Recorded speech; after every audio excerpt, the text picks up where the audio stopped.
What's going on, people? This is Shad Harris, and today is another edition of Interviews with a Rebel. And this is pretty much where I sit down with different entrepreneurs and creators to talk about their life story, but also how they were able to build what they've built so far in life. And so today I have somebody I've known for the last couple of years. I originally reached out to her probably like 3 years ago. I'm like, you know what? I like what you're doing. Let me create a video of, all that you do over there. CLTRE. It was CLTRE's in here. So today we have entrepreneur. We have what's it? Restaurant impresario. I feel like I got that all wrong, but we cool. We have Luv Hankins. Well, we can cut out the last name. How are you doing today? I'm good. You good? Doing quite lovely. Great. Luv is doing lovely. Okay. So you just had a kid. I just had a baby, yes. How is that going for you? It's going good. She's a firecracker. You know those little sparklers that you're able to hold? She's like one of those little sparklers. She's fun. Definitely likes to be up at night. She's a night owl like her dad. So are you up every 2 hours? She's a Virgo, so she's on the hour. She even drinks her bottle down to exactly 1 ounce. Really? Yes. Huh, like there'll be 2 ounces in the bottle. Yeah. She drinks it to that 1 ounce mark. She's a Virgo. Okay. That you sounds a Virgo right. too, so I know. Yeah. Very precise. Very precise. Okay. So for the people that don't know you, who are you and what do you do? So I am Luv. I own CLTRE Vegan joint, and I'm also a serial entrepreneur. I do a lot with community building. That's a really big part of what I do.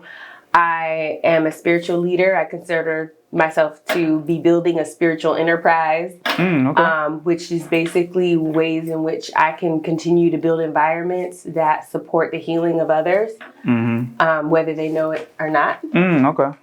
They feel it. Okay. I'm taking notes while you're talking about it. And so that's who I am. Okay. I am all of those beautiful community and entrepreneur things. Okay. We're going to get to a lot of that you just talked about because I have questions. But for icebreaker, right? If your life was a movie, if it was love, what would be the 3 to 5 songs that would be on your soundtrack? All right. This is tough. So the first one would be Green Eyes by Erykah Badu. And why is that? So I have hazel eyes, and growing up, people used to always ask me about my hazel eyes, and I used to have a lot of haters, because I had long hair, green eyes, and so in the song she talks about basically jealousy, but she's kind of making it sound more like it's because she eats a lot of vegetables. Yeah. And so I'm here to say that my eyes are green because I eat a lot of vegetables. Okay. Is the green eyes thing like and please, excuse me if I'm sounding ignorant. Is the green eyes thing like a Creole thing? It could be. I think that along the African American diaspora, we've just picked up traits. Or the African diaspora rather, we've just picked up traits. Because there are kids in parts of Africa who are really dark skinned with blue eyes. Right. Haiti they're known for having people with a lot of different eye colors, different skin tones. And they're Creole. Gotcha. Okay. So your other songs. All right. Apple Tree by Erykah Badu. So you're a big Badu fan? I love Badu. It's crazy because I've loved her ever since I was a kid. Really? Yeah, it was. I was like 6 or 7 when she first made her debut. And I've just loved her. I've always been connected. Did you go to the concert last week? I did not. I was just telling him I was so sad that I did not make it. Oh, okay. One more song. And the last one is Zion by Lauryn Hill. Okay, Zion is a great name. That's my daughter's name. Nice. Yes. And congratulations to you. Thank you. And why Zion? So I had a baby early. And then also when I was 20, I had my son. And when he was born, or during pregnancy, I would sing that song. Just because there was a lot of emotions and feelings around being pregnant and having him. Because I knew at that time I wasn't ready. And I really wanted to live because I had already had a child. I really wanted to live. But at the same time, I wanted to have the baby because it was happening. Gotcha. And so that song helped me come to terms with it. Okay. Okay. Still to this day, I play it for him. Really?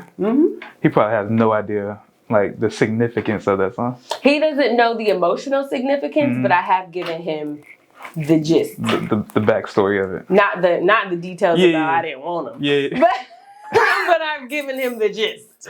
Gotcha. Okay. All right, so let's kind of get into it.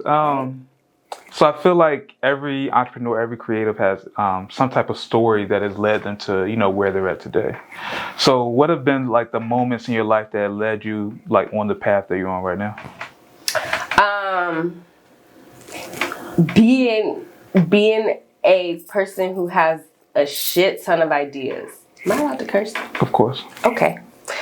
Someone who has a shit ton of ideas, and so many so that people get exhausted by the idea of hearing yet another idea. And then in turn, me being imposed on or kind of written off as, you're just a dreamer. Gotcha. Right? Were you always like that, like as a kid as well? Oh yeah. I mean, my mom put me through acting classes. I didn't been in a ton of clubs at school. I was pretty much, I had a lot of ideas. I was trying to sell Avon in high school. Selling Avon in high school? I was trying to get my mom to do it with me. Hold on. All right, because normally when people say they're selling Avon, it's like usually like 40 and 50-year-old ladies that's trying to, is that the pink? That's not the pink Cadillac, is it? I don't know. I don't think so. It's the magazine. Yeah. I know, like, one of them, if you sell a lot, you get a pink Cadillac. Probably. But, so how did you get involved with that? So I've always, since I was 12, I've always had a job, something that, a moneymaker. Right. And at the time, I think I was either working at Subway or trying to find another job or something. And I was introduced to Avon. And the person who had introduced me, I was looking for another job, like I said, and whoever I met was like, oh, why don't you sell Avon? And I was like, okay, tell me about it. And they told me about it, and they were like, we got to go door to door, and yada, yada. And so I was like, okay, great. Let me try it. And so I tried to get my mom involved and, get her to, help me out. And because my dad wasn't comfortable with me going house to house and, all that. And so, that was that. I just, and then I got tired of it because I was like, nah, this ain't quick enough. Okay, so what was like your first like business that you had? So I had first business. Yeah, I had a fitness company. Oh, really? So I was back in 2014. I had lost 50 pounds. I was 225-ish, and I went down. I lost 50 pounds and was in the best shape of my life. I felt the most liberated I ever felt. Okay. And it was just empowering. Right. So I was also getting into. I had also become a meditation instructor at that time. And I wanted to incorporate the mind and the body. Okay. Truly incorporate it. So I started doing workouts at Mount Trashmore with people through meetup.com. And is Meetup still around? They still have a ton of stuff available, for people to do. Okay. So I started doing those, and then at the end of every workout, we would do meditation. Okay. And that was my first, break into that sector. And so then people started booking me to do meditation groups. Okay. And that was like where I generated the revenue. Oh, really? It wasn't a lot, but it was my experience with independent work. Gotcha. Okay. So, all right. So you said you had the like meditation groups, and you're doing like workouts and stuff like that. But earlier you said that you've always been somebody who had multiple ideas. So how has that worked out for you over the years? 'Cause I know a lot of people are all over the place. It's worked out great. One idea that I had that I stuck to and it became my career was when I was a teenager. I love Badu, right? Mm-hmm. I always loved neo soul music. That's always been my vibe. Right, I always wanted to be a part of the what do you call this? Snapping. Incense and all that. Yes, and I've always, and even in my bedroom, I would have incense and candles and things like that. So I was always just creating that vibe for myself. And so I always said, I want a neo soul cafe. I want to do poetry. I want to do live painting. And so I always was into that. Right. And so I said, one day. Yeah.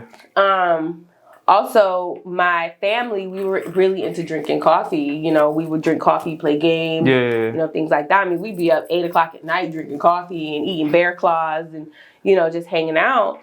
And so I feel like coffee's overrated, by the way. Just a hot take, but and it, depends. Yeah. Is coffee overrated, the gourmet side of it? Or I've only had coffee from like Dunkin' Donuts, so. Well, you got to get into the scene. So I enjoyed a good cup of bold coffee with creamer. Yeah. Right. That was my take on it. Uh-huh. I am not necessarily the one that's going to drink black coffee and enjoy it. Right. But it's the nostalgia. Oh, okay. Around it for me. Yeah. Because your whole family used to do it. Right. Me, my dad, and my mom mostly. We used to just sit around and drink coffee, and so it's nostalgic for me. Gotcha. Especially because my dad has passed on. So sometimes I just enjoy just remembering those moments, especially when it's a home. Yeah. When it's homemade coffee. Gotcha. Because that's how we, Mr. Coffee Maker. Yeah. So as I ventured through the years, there were, I got into different career settings. I was in retail. I worked for Nordstrom for a good minute. I worked for some other, high-end retailers. Mm-hmm. And then I got into banking. And and along the way, I just continued to develop my skill set. And so how were you doing that? Not to cut you off, but how were you doing that? I was soaking up everything those companies had to show me. Okay. Even though I was a rebel in the work setting, I didn't have a lot of friends. Okay. Everything that they taught me on a corporate level, I soaked it up. So, for example, Nordstrom, we used to have at least monthly customer service trainings. So I definitely got my customer service training from Nordstrom. And anybody who knows Nordstrom's customer service model, it's just like Starbucks. It's one of the best out there. Right. So I soaked it up. Okay. Not only that, but did you know that you were gonna like start a business and you're like, you know what? We're doing this over here. Let me kind of No. But I knew what I wanted my lifestyle to be. Okay. And so what I did is not only did I grasp onto those skills in customer service and things like that, I learned the language of affluency. Because all the customers... Break that down. So the language of affluency, basically, I grew up, we didn't have a lot of money. We grew up in different environmental settings. So, I would live in a predominantly black neighborhood, and then I would move into a mixed neighborhood, and then I ended up going to an all-white high school. You from around here?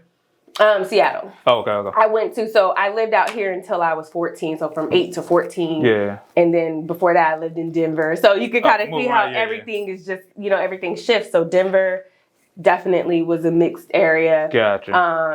And then we moved here. So I've always been around different people. Right. And my parents, they're from St. Louis. Mm-hmm. They were always big on language etiquette. Meaning like, you know, if I got to Virginia, if I started to talk like a Virginian, who you think you are, Satan? Don't come in here with that, you know, don't come talking like these people. Right. So it was always some type of critique on how we show up. And so I always, you know, kind of tried to, you know, try to still try to be my authentic self, but also try to, you know, be understandable and understanding with everyone. Right. And so moving into that Nordstrom space, because that's really what developed me. I had worked at American Eagle, and I had, you know, worked at Subway in high school and those places, but Nordstrom really set the standard for me. Okay. Because I'm working with millionaires. I'm working with, you know, we have people, Beyonce called, you know, had an order with, you know, an order downstairs in the shoe department one time that they were scrambling and was just frantic over, you know. I met I met Cookie. Magic Johnson's wife, right? So I met her because she had a new denim line coming out, and I'm just like, oh my gosh, it's Cookie. You know, and she looks like me. Yeah. And so, but now I'm her $115 pair of jeans. Right. I'm like, whoa, like that. I want to be able to afford that just easily. Right. And so I learned the language of affluency. And what I mean by that is I learned to be able to move in spaces with affluent people. Okay. And not be intimidated by it. So let's talk about that for a second. Like, how does that work? Because I know some people, and when I say some people, I mean, sometimes I'm talking about myself, is that sometimes when you're around people who might have some money, or, you know, they might be killing whatever they do, sometimes you might shrink in those arenas. Right. So how do you navigate that? Just be yourself. Okay. Because they could smell you. Yeah, they could smell the fear on you. They could smell you. Right? They could smell you. Mm-hmm. And I still find myself sometimes putting people on a really high pedestal. Right. And I'm doing it with very pure intentions. But if I'm acting in that energy, they could smell it. Yeah. And there's not necessarily anything that I want from them. Right. Or anything that I'm looking to collaborate on. I'm just looking to empower and to be empowered, stay empowered, and to also learn so that I can incorporate that into my own growth and success. Right. And so moving in that, you know, moving into those spaces and starting to put myself into those spaces, I still have to balance it with the spaces I was used to, because I got to learn who I was in order to, and learn who I was and appreciate who I was at that time in order to appreciate where I'm going to go, so that I don't get my ego caught up in trying to get to this area that otherwise was not achievable. Okay. When I was in the space sometimes in our environments, we see some things as unattainable. Right. Depending on your mindset. Yeah. My mindset was, I can get that. I could do that. Yeah. I could be that person. You know, as long as I listen and learn and stay open. Right. But I want to come back to this space and also be able to show other people that it's attainable too, without my ego getting involved. Because some people will leave that environment and leave that space and never come back. Very much so. Okay. That's a boy. I'm gonna use that as a clip, by the way. All right. So that's interesting, because I've seen a lot of people, either when they're in those spaces, they either will shrink, or they will try to get so much, or they try to get so much out of the person, like they try to sell that person on whatever they got, which I feel like never works. Or they feel like they're a part of that group when they're not.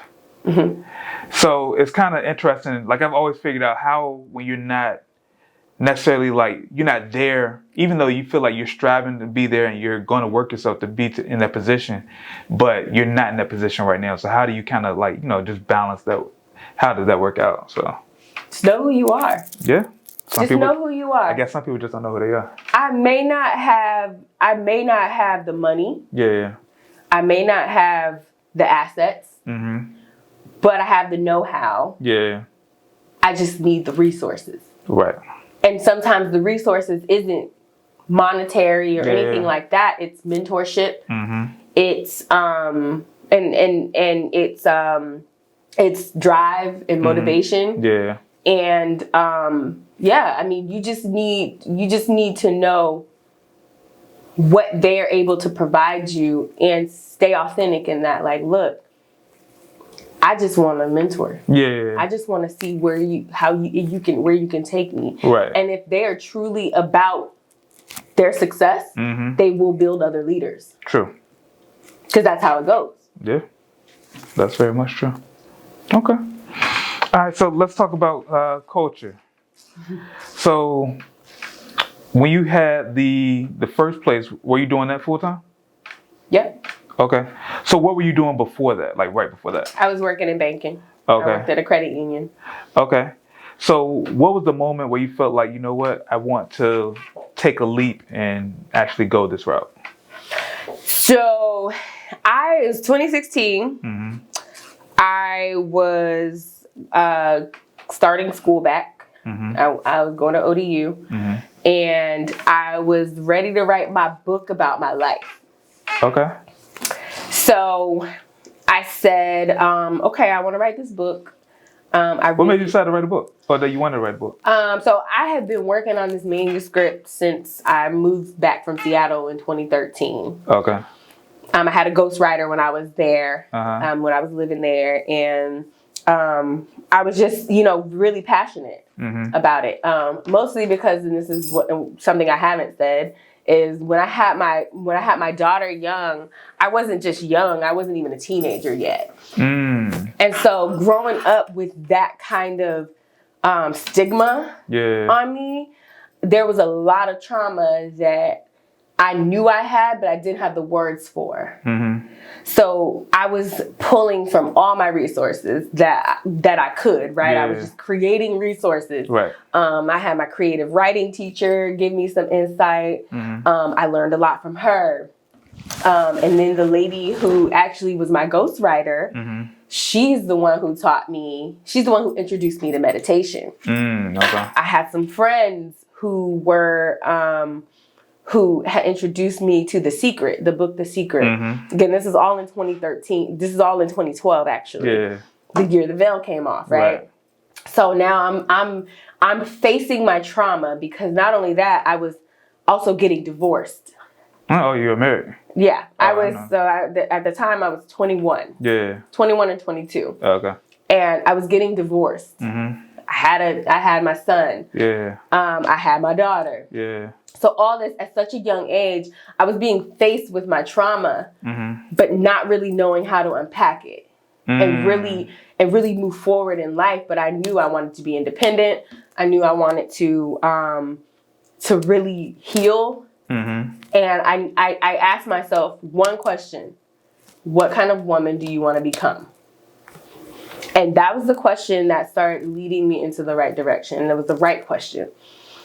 And so among all that, I just allowed myself to experience everything that I needed to get to a point of healing and a point of being able to coexist in any dynamic without fear of being judged or without feeling uncomfortable or insecure. So I was on a journey to release insecurities, really. Is what it was. So how'd you go about doing that? Because I know that's kind of rough for a lot of all people. those resources. And the meditation helped me. My creative writing teacher taught me. She was a white lesbian lady. I remember her. Just all her classes were just chill. Yeah.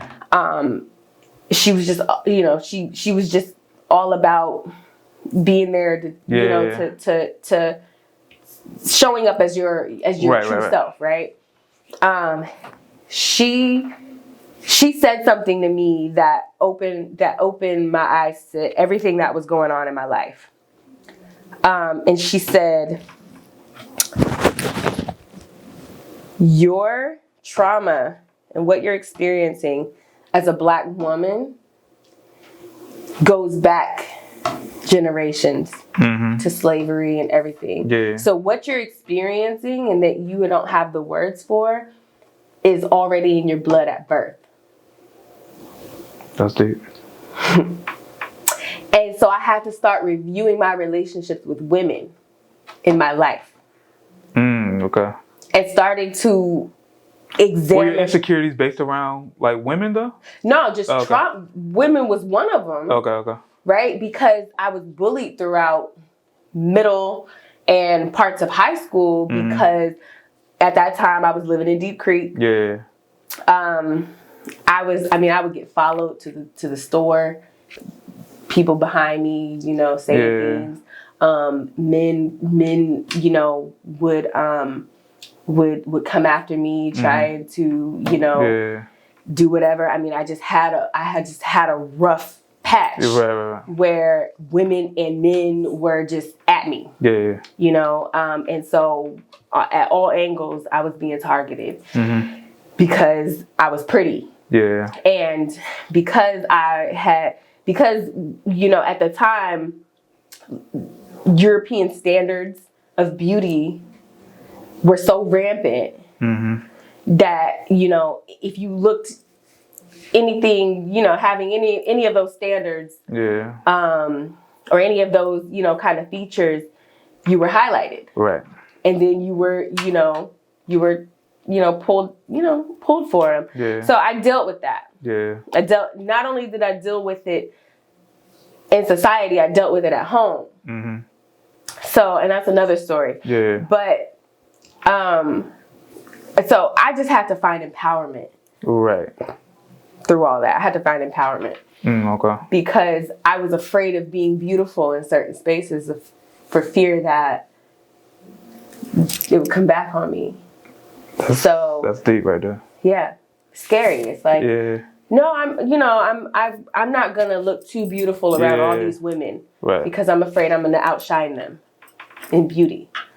But that's not how I should have seen. That's not how it should have been. Yeah. Collective beauty is amazing. Right. And at the time, I didn't know how to express that in spaces that I was in. So I would always highlight other people's beauty and really go at it, so that they understood how beautiful they were too. Okay. Right. So, anywho, I feel like I was making a point.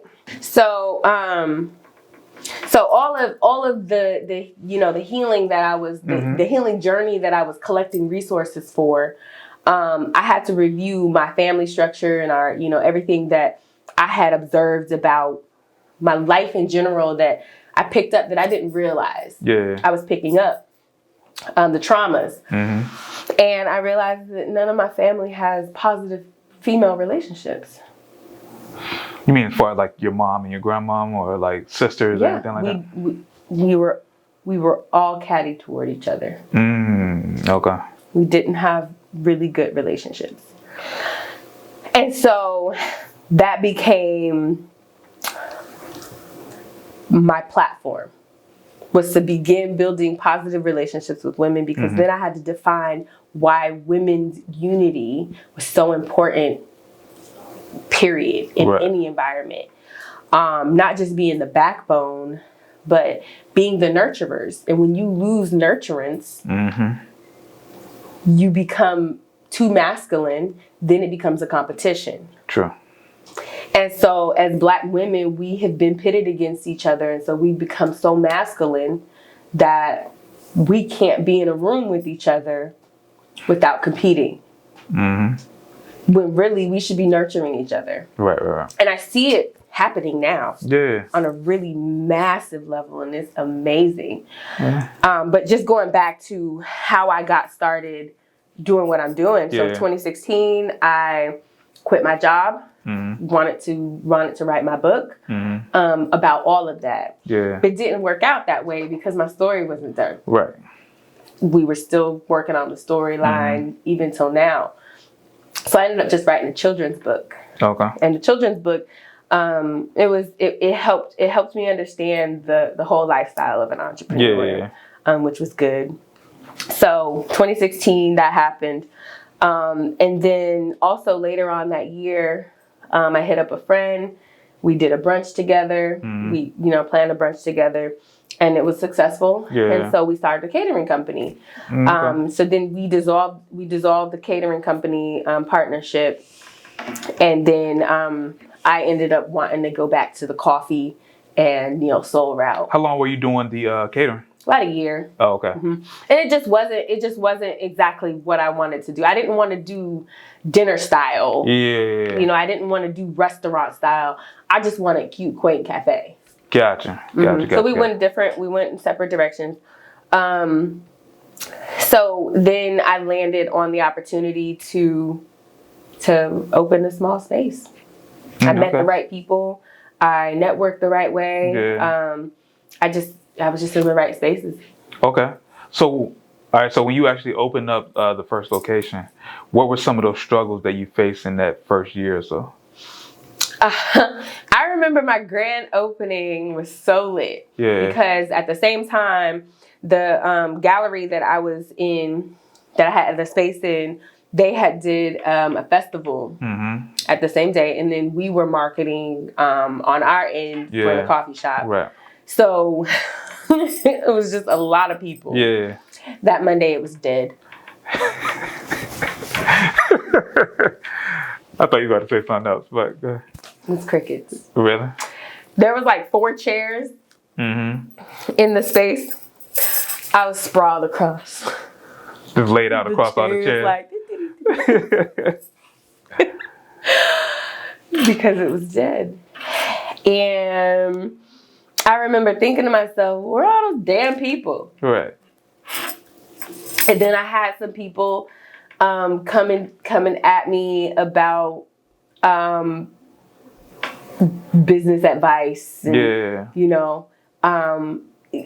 and then I realized that I appreciate the people who came at me with business advice, but it was intrusive. Yeah. So then I It's normally always is though. Yeah, it was intrusive because it was like left field. I was like, where you come from? Who are you? Especially people that don't know you or know what you got going on. It's like, oh, you think I'm broke. Right. Or you think I'm like not doing anything. Yeah. So yeah, I definitely get that. So. And it was a trigger for me because I told you before that everyone called me a dreamer. Yeah. So I was triggered by that to the point where I was like, fuck that. I'm about to step it up. Okay. So I stepped it up and started really, really building the vision. And I realized that my community, the people who I had already had in my small little community, were showing up. Yeah. So I said, okay, I need to find more people like this, like the people who were already in my community. And I started to define that. And I started to the people who didn't seem to quite fit and force fit into the community. I wasn't trying to please them too much. Of course, I would provide courtesy, but I wasn't trying to force fit them into a community that didn't. Because that's not your audience. That's not your community. Exactly. So, Exactly. So I just kept building on that. So some of the challenges though were that I had to figure out who I was force fitting and who not to. So what does that look like? I had to start working on myself. Okay. Because I'm gonna give an example. You know how you have a friend who just dates and dates and dates and dates and dates, and it's always the same kind of person? Right. And mostly, and then you realize it has to do with them. Yeah. Who we attract It's based off who we are. is based off of who we are. So I was attracting inauthentic people because I wasn't fully in my authenticity. That's the bar right Still, even though now I had the language of affluency, and when I say the language of affluency now, I say I can just operate in any space. Yeah. And not feel out of place. Right. Right? So I hadn't shed those corporate values where I didn't take my mask off all the way. Yeah. I just held it. Held it out in front of you a little bit. Yeah. Out in front of me. Yeah. And because of that, I wasn't exposing myself enough to, or I wasn't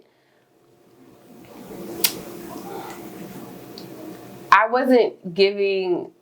I was being needy, right? Like I need you in my community. Right? Okay. I need you in my community. I need you a part of this. I'm going to show you why this community is perfect for you. Right. But they weren't ready for the healing that came with that community because I hadn't fully healed.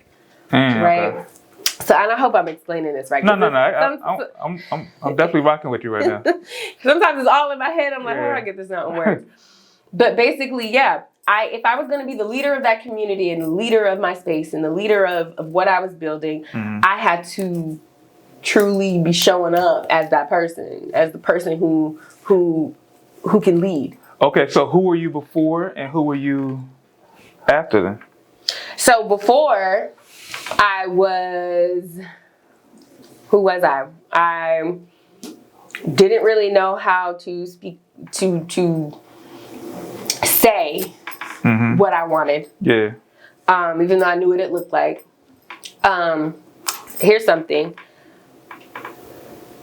I had overcome an anger problem that I had since I was a kid. And when I overcame that anger problem... You used to be out here beating people up? Actually, yes. And I had a button that you would push and I would see red. Yeah. And so you would just get my family still can't believe it doesn't exist anymore. But that was something, right? Yeah. When I did that, I lost my voice because my voice was so aggressive before that now I have to find a new way to be honest. Yeah. Because the old way wasn't working. Period. It was giving me high blood pressure. So now I have a new voice, but I don't know how to use it. Right. So I'm not articulating my vision correctly because the same people that were in the environment when I had my anger problem are not there anymore. Yeah. So now I have to learn how to speak to a more sensitive crowd. And how do you do that? I did not know how to do that. Yeah. I'm still learning. Right. Because it's only been a few years. Yeah. So now, I'm just learning to hone in on each individual person and figure out how to communicate with them. And then communicate as a whole opposed to trying to continue to morph myself into... Yeah, that's what I was going to say. Do you change yourself for every person though, or? No, I never change myself now. Yeah. I never change myself. I just try to... And the reason because I feel like I'm the same way. Like I used to be I had a period of life where I was like very aggressive and I would like talk to people. I ain't say I talk to people crazy, but I would just say exactly what I feel. And then people started like look at me like he's an asshole. And I'm like, yeah, I'm a great guy. But then I was like, all right, so let me kind of switch it up. And then I kind of like toned down everything about me. And I ain't like that because I felt like people were walking over me. And I'm like, yo, you think I'm a bitch? Like, come on now, we ain't doing this. And so now I'm at a point of like, I'm getting like being true to who I am, which is sometimes I'm aggressive. I'm gonna talk hella shit to you, but it's all in love. Right. And so now I'm kind of getting back to that point. So I'm just trying to figure out like, how did you kind of bring it full circle? I'm still navigating it. Yeah. I'm still navigating it because I still have triggers. Right. So this is, and I don't want to say this is a lifelong journey, but I will say that getting to a plateau of where you feel good about how you're communicating and where the direction you're going with it. That plateau is hard to reach right now. Yeah. So it's like an upward climb of, okay, I did that. I didn't do that quite how I wanted to. And then also not feeling like you are molding yourself to others, but just molding yourself into personal satisfaction. Gotcha. And so I just want to be able, because I don't want to build tension. Yeah. So if I say something and it builds tension, I don't want that. Yeah. I want it to build understanding. Gotcha. So if it's going to be something and it's a little more on the harsh side, I want it to be the kind of harsh that is understanding and building. Like, okay, I needed that. Right. Instead of like tearing somebody down to kind of build them up, but like I'm gonna be very aggressive with what I'm about to say, but it's all in love and to help kind of build you up. Yep. Gotcha. Exactly. And kind of that disclaimer. Like, hey, I just want to say this and I want you to understand that I don't have another way to say it. Right. So give me some grace. Right. And also, this is big because all Americans have it, whether they want to admit that shit or not. We are all a little narcissistic. I can see that. I'm definitely that way. Yes. Yeah. We are. But you think it's only an American thing? I won't say it's only an American thing, but that's only been because gotcha. It's only been this is we're all a little narcissistic. So whether we're the sad narcissist who wants everyone to feel bad for us, or we are the narcissist that critiques everything and everybody without our own introspection. Yeah. Because sometimes it feels better to see someone else have an issue, right, and know that it exists in them, so that we can come to terms with how it exists in us. Right. And so that was another part of my journey, is making sure that my need to have this community, or my want to have this community and incorporate it into my business, is not a narcissistic, is not in a narcissistic way. But isn't being partially narcissistic a good thing? Or... I mean, it depends on how you look at it, because really narcissism is manipulation. So yeah, because I'm manipulating things into being a part of my environment, but no, because I don't want it to negatively affect anybody. As you're talking, I'm thinking of how this pertains to me, and I feel like I'm being read to a certain degree, but I'm just trying to figure it out. Okay. Well, here's something, right? And I'm all about zodiac and everything that deals with our natal charts, and as a Virgo, things are well structured. Yeah. Right. You guys are very honest with your time. You're very honest with your money. You're very honest with your environment and how you kind of show up there. And so if something's out of place, you're going to try to control it. I feel like I can control everything in my life. I feel like I can control everything in my life. Yeah. And so when something's out of your control, I don't really like that too much. Exactly. Yeah. That right there is a little bit of a narcissistic answer, because you don't like that too much, because the idea of not being able to control something is unflattering. Whatever. Right. And here's something. I have some Virgo in my chart. Mine is in relationships. So in a relationship, I have to check my ego enough to be like, okay, let them have this control. Let them do this. Like, stop wanting every aspect to be so perfect. Right. And so I understand, because a lot of how I think in relationships, which is why community building is so important to me, because I have to learn how to relinquish a certain amount of control and let things flow. Okay. Anywho. Well, yeah, pretty much everything you said was like right on point. So, whatever though. But so all right. I feel like this is, we all over the place. this is a very deep conversation, which I definitely enjoy. Let's get to the business side of everything, though, because you do a lot of great things, right? I try. So, all right. So I'm big on momentum, right? Okay. So you said that when you first started out, it was slow, or after that first day, it was slow after that. So how did you start to kind of build that momentum for you? I started connecting with people, and then also I got really good at the psychology of words. So learning, so marketing. Yeah. So every caption, I wanted to start to put my personality out there. Okay.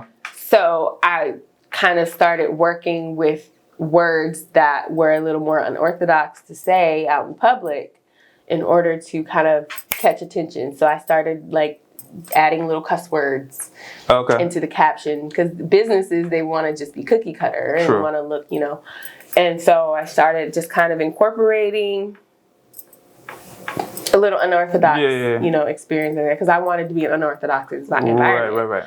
Like I said, I didn't want to attract every customer. I just wanted to attract my customer. Right. And my customer was based on who I am. Yeah.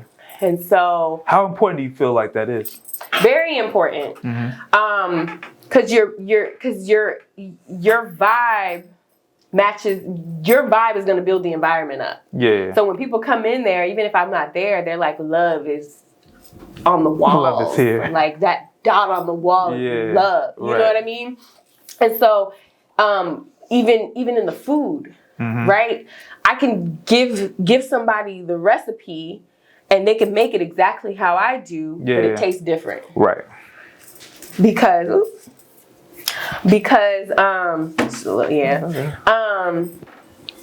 and it tastes different because of the energy that you're putting behind it. So it's important. Energy is important. Yeah. And so that's how I built the momentum, is I put my energy behind it. And so now my employees, they are learning to match my energy in their own way, so that we stay on one accord. Right. But that now customer service, okay, well, you can be yourself in this customer service role. Just make sure you're giving good customer service. So I have one really blunt employee. Yeah. And I was nervous at first, because I was like, Lord, the customer gonna walk through the door, and it's gonna be one of those situations where she's like, no hi, no how are you? It's gonna be, what can I get you? Because she's that blunt. Gotcha. So I started to just kind of like really put myself out there. So every time they were watching me or they were around, I gave the energy that I wanted the customer to experience. And they would say, why you get so many tips? I'm like, because it's how you interact with the customer. Yeah. Because you're not entitled to that. Right. Just so you know. Right. You ain't entitled to that. And I started seeing the shifts. I was like, okay, it's working. Yeah. It's working. So now they're like, and they see that first interaction work out in their favor. It's like, okay, all right, I can do this. And then it just became better and better and better. And now she's my best customer service person. And she's still with me since last place. It's a new place. Shout out to Laurel. I thought she was always pretty nice. You probably met her after the fact. Gotcha. Okay. She's always been really fun. But I also appreciate her for that, because I know I'm always going to get honesty from her. She's super loyal. Yeah. She's very upfront with if there's something that I need to do differently, she's going to say it. Right. So she holds me accountable. And those little tweaks were perfect, because that's all she needed now, because my goal isn't for you to come into this space and do it the way that I want you to do it without you being able to take it somewhere else and also incorporate it. So she's not going to ever revert back to that basic, what do you want, customer service. Okay. So I've been into your space a couple times. Actually, before we go into that, what was the thought process behind you leaving your old place and pretty much just rebranding as, the new place? So during COVID, during the beginning of the pandemic, I I didn't want to start doing takeout. Just takeout or trying to, I didn't want to try to nickel and dime. Right. Just to stay open. Right. You know, I didn't want, because it was a small space. Yeah. So I didn't want people to feel like, they couldn't come in there and interact the way that we could. I mean, because we were huggers. Yeah. Every time, 60-70% of the people who walked through that door was someone we were going to hug. Yeah. And so we didn't want to lose switch that. It up, yeah. Yeah, we didn't want to lose that. But also, we didn't want to catch COVID. COVID, right? Yeah. And things were slowing down. Yeah. And so we were just like, let's just take this break. Just take this moment. I didn't know what was gonna happen. Yeah. I don't think nobody did. No. Yeah. And I was already kind of looking for that next level. Yeah. But I didn't know what we were gonna do. Mm-hmm. So we took that time, took 5 months. Mm-hmm. I moved into a cute little apartment in Norfolk. I rented out my townhouse. Mm-hmm. I had rented it out right when COVID happened. Oh, so okay. that was a blessing. Yeah. So I rented it out. Renters have paid every single month through COVID. Grateful for that.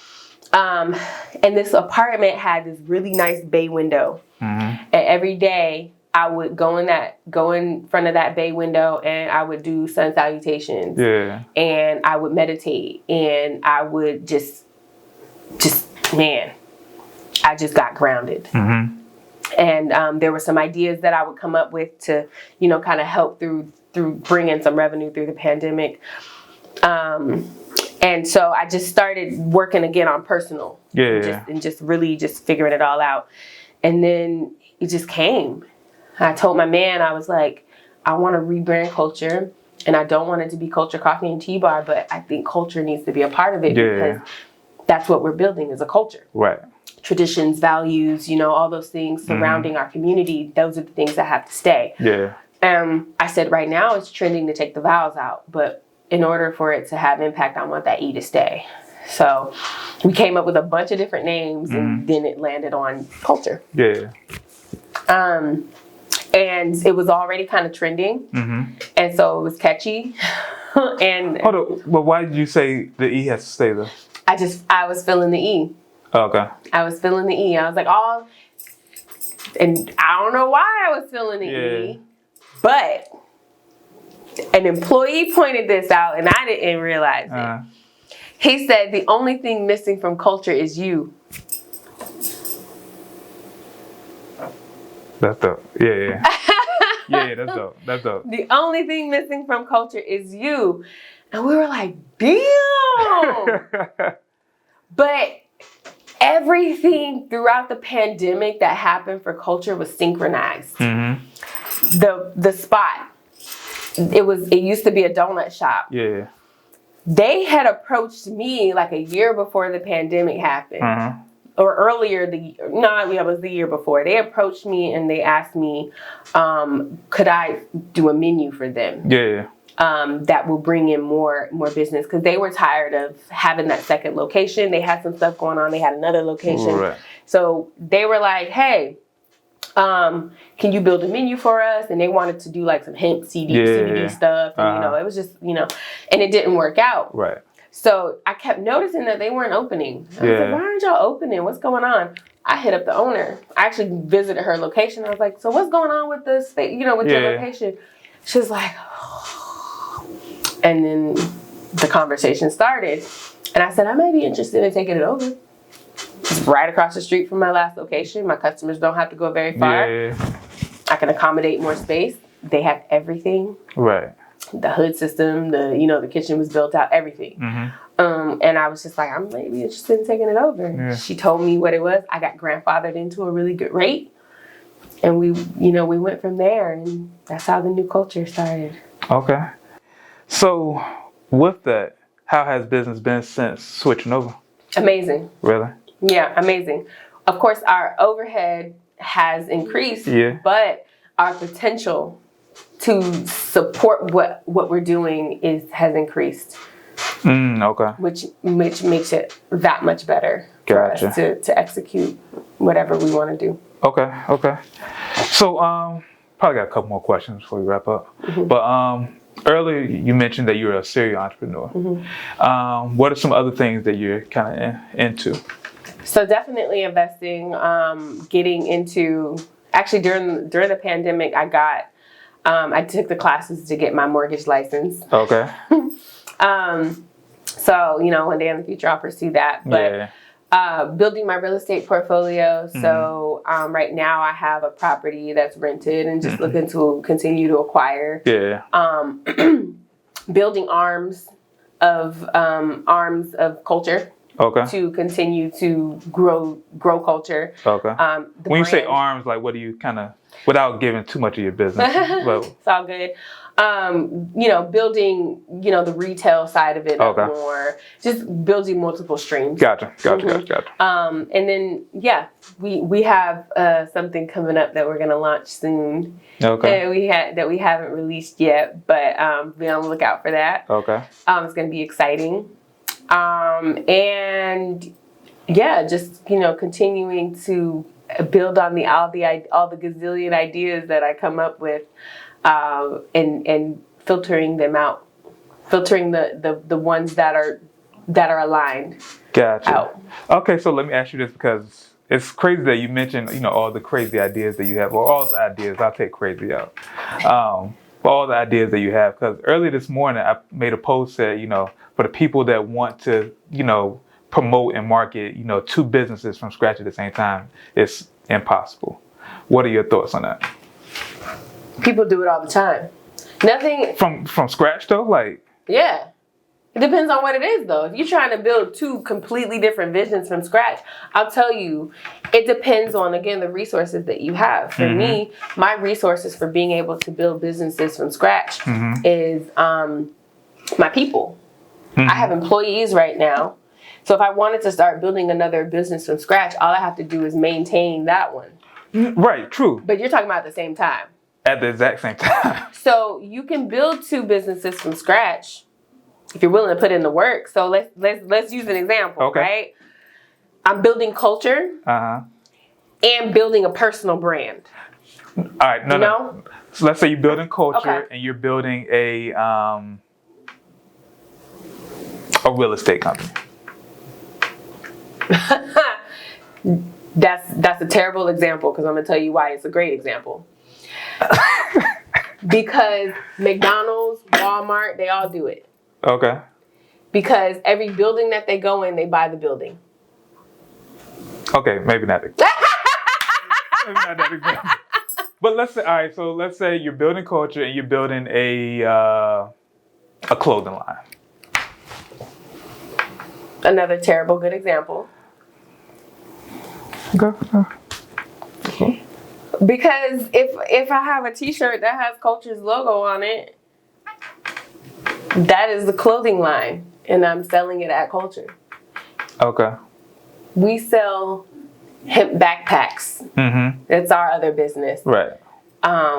We sell those backpacks at Culture and also on Etsy and Facebook Marketplace.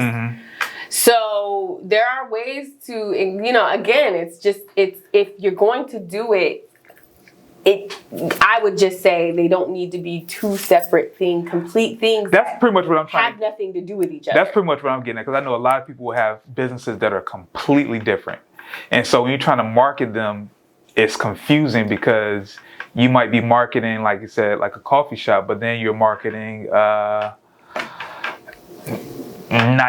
nightwear clothes that you can wear to like the club or something like that. But you can do it because people do it all the time. Again, it just depends on your resources. Because nothing is impossible. Right. And nothing is hard. It's just something to do. So if you're going to do both of them, I'm big. And this is what I tried to do with Culture. It was hard, but it was something to do. It's just not impossible. Was not be at the forefront. Okay. Because when you're at the forefront of your business, you can't get out of it. You place your personal self at the forefront. So whenever I see companies who have their, if I am CLTRE Vegan Joint, Yeah. but I am responding as I, Yeah. then that lets you know that somebody is behind Right. that, and they're speaking in first person. Right. Take first person out of it, because now it's a we. Mm-hmm. We here at CLTRE, Yeah. and you don't know who's behind it. Yeah. So if you're marketing two different businesses, take the I out so that you can market those businesses as a business in its own entity without your personal self being at the forefront. That's how people can do it. I mean, that's why you have so many people who have all these different businesses, because they're not at the forefront of their business. So we didn't even know. Yeah. We don't even know that, you know, these big name people have like golf courses, and hotels, and, you know, all sorts of businesses, because one, they're resources, and two, they take the I out of their business. Okay. I still feel like it's probably super hard to do it when you have two different businesses and you're trying to, you know, build them from scratch, like from zero at the same time. But if you have a model, it's just something to do. If you have the model, it's just something to do. I have the model to make a coffee shop. Yeah. So imagine just building another coffee shop, and I have the model. It's just going to be a piece of cake to do. Yeah. If you have the model for opening a clothing store, all you have to do is follow the model. Follow that model, and it's just something to do. And it's still from scratch because it won't exist. But you have to have your systems, your processes, and your procedures in place. And your model. That's your model. Okay. And then once you have that in place, it's no different than maintaining two or three locations for your business. Right. You have one running, you go and open another. I mean, I got you. I feel you. But also, like, this is me just being like, I can do everything. Right. Yeah, I just seen a lot of people do it, and maybe just because it's just them running multiple businesses and they put themselves in it, it's just a little bit harder than that. So, but, you know, to each his own, though. Yeah. To each his own. Yeah. All right, so what we about to do now, we're about to do a little rapid fire speed round question. Okay. So I just got a couple questions, and you just give me like the first thing that comes to your head. Before we get into that, though, right after that, I have a segment called the Play of the Day. Okay. And with that, I need you to give a tangible piece of advice for people that's either looking to build a, you know, coffee shop, or, you know, coffee brand, or, you know, social media, or whatever the case may be. Anything super tangible that you can give. Okay. So think about that while I give you these questions, though. Are you ready? Uh-huh. All right. One motto that you live by. Ooh, I have to go fast, huh? You ain't necessarily got to go fast, but... One motto that I live by. Oh, it's nothing's hard. It's just something to do. Okay. All right. Your biggest leap of faith moment in your career? Quitting my job. Cold turkey. With nothing? I had a little something. Couple thousand. Oh, so you're straight. You can make that shake. All right. What have you learned from a negative client or customer experience? I learned about myself. How I can turn that negative around, and take it as feedback, or never take it personal. Okay. What is something that you spent money on that has led to the highest return? Outside of like personal development stuff. High return? Or the highest return.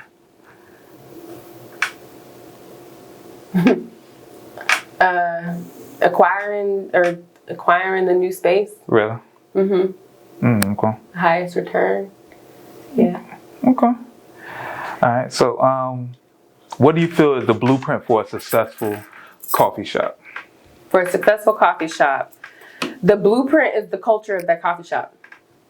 The art, the music, the people. So if you can lock down what your culture is, then you got it. Yeah. Okay. Yeah. Because if you want all white walls and just a very clean model, that works. Okay. That's how there's a coffee shop, Coalescence. Yeah. It's like that. It's amazing. When I walk in there, I love it. Right. Okay. Yeah. All right. If you could do it all over again, what is something that you would do differently?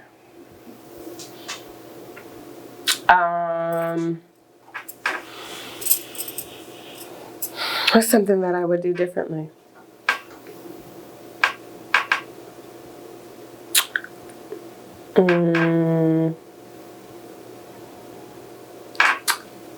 Put my financial resources in place. So my bookkeepers, my financial mentors,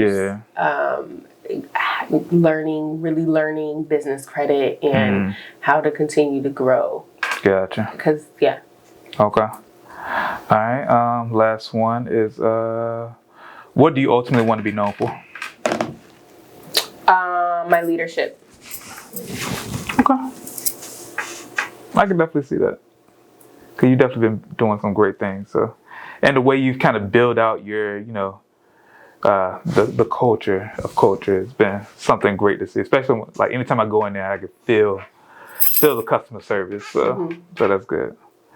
All right, so last thing we're going to talk about today is the play of the day, where usually, creative entrepreneurs just kind of give something super tangible for the people who are on the come up that they can actually do to kind of help propel their career, prepare the, brand, build awareness, whatever the case may be.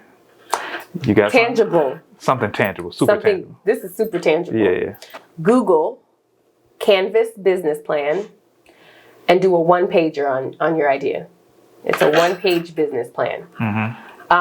What this does is it puts your vision right in front of you. So it has your proposition, your value proposition. It has your target customer down. It has your financials, your resources. Who are your resources? And things that we think are our resources are our resources. But also there's an expanded vision, view of that. Right. So use that as a tool, even if you're already in business. And I do that for my consult clients because I also do consultations. That's another tangible thing is come have a consultation with me. Right. And I'll, for whoever's listening to this, hit me up and I could do many consultations at no charge. But yeah, that canvas is what I have all my clients do. And why is that important? Just because you said it's like something physical that you can actually look at, or? Yep. And what do they tell you? If you have an idea, write it down. Right. So even if you are already in business, do a one-page canvas. Even if you already have a business plan, but you're a little fuzzy and you don't want to go through your business plan because it's going to overwhelm you. Yeah. Do a one-page canvas. Okay. Do a one-page canvas on everything. Right. Even if it's just you want to start, you're not looking to start a business. Maybe you're looking to start, a branding page. Yeah. Or you're looking to start something that is just, a passion project or something. Right. Do a one-page business plan. Do that canvas and see it all laid out for yourself. Okay. And man, can I give one more? Yeah, go ahead. Recruit everybody as your mentor. So how do you get a good mentor though? You don't necessarily get good mentors. You get insight. So for example, I have about 6-7 mentors. And I've just met them through networking or, through different meeting spaces. And I'm just like, you're going to be my mentor. Yeah. And they are honored. Yeah. Because for them, they don't realize how valuable they are. So I have one who does a lot of, she's really into MLM. She has an MLM that she's really successful at. I'm not interested in it. What I'm interested in is how she's it's just in her life. She is down to the detail. Yeah. She's military background, all that. She is down to the detail. And so I call her my business mama. She comes in there and she's like, you better count every penny in that register. You know what I mean? She's just have all your ducks in a row. Right. I need that type of militant, right? To make sure that I'm staying on point. Right. She does that for me. Yeah. So even though I'm not interested in her MLM business, she provides a different level of mentorship for me. Okay. There have been mentors that I've outgrown.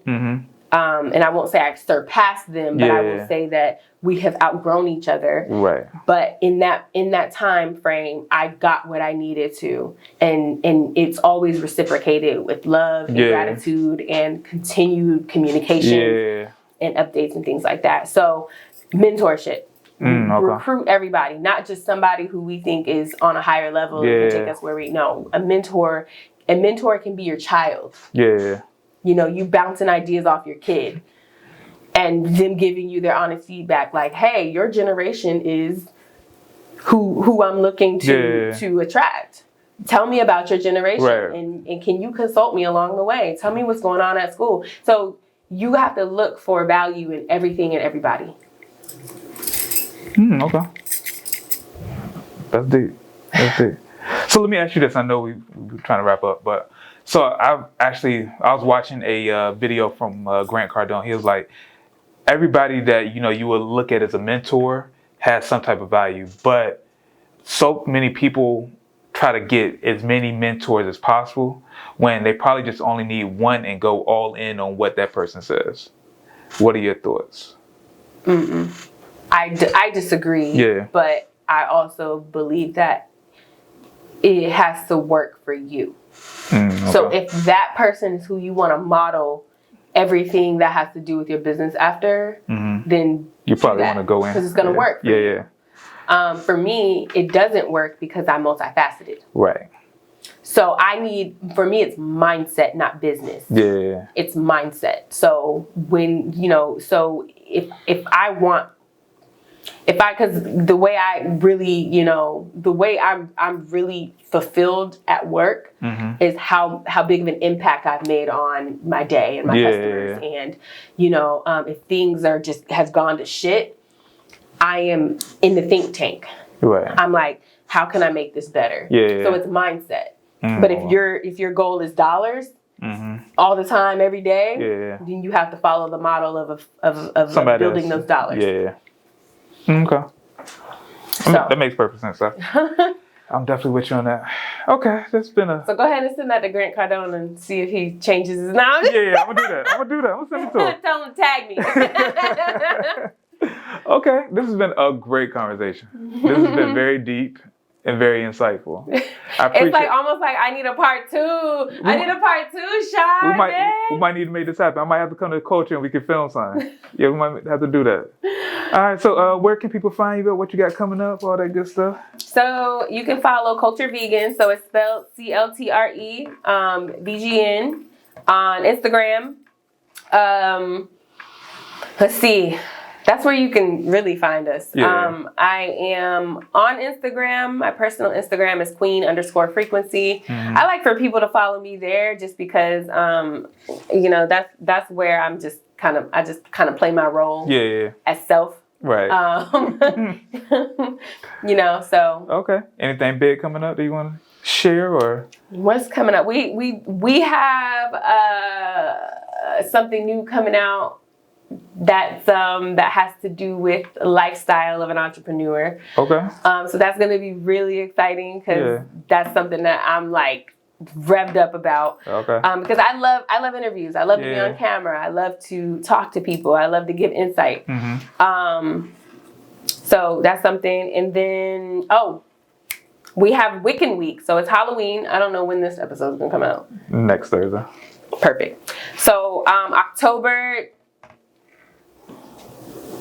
25th, Monday, October 25th through the 30th, we are doing a Wiccan Week at Culture.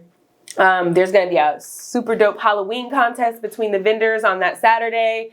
We're going to have tarot readings, psychic readings, spiritual cleansings. We're going to have comedy shows. So comedy kickback happening on Thursday. Okay. That's going to be awesome. There's also going to be a paint and sip on that Wednesday from 7 to 9 or 6 to 8, and then that Thursday the comedy is going to be amazing. Okay. So he does them monthly, but they're going to be dressed up. They're going to be doing some costumes.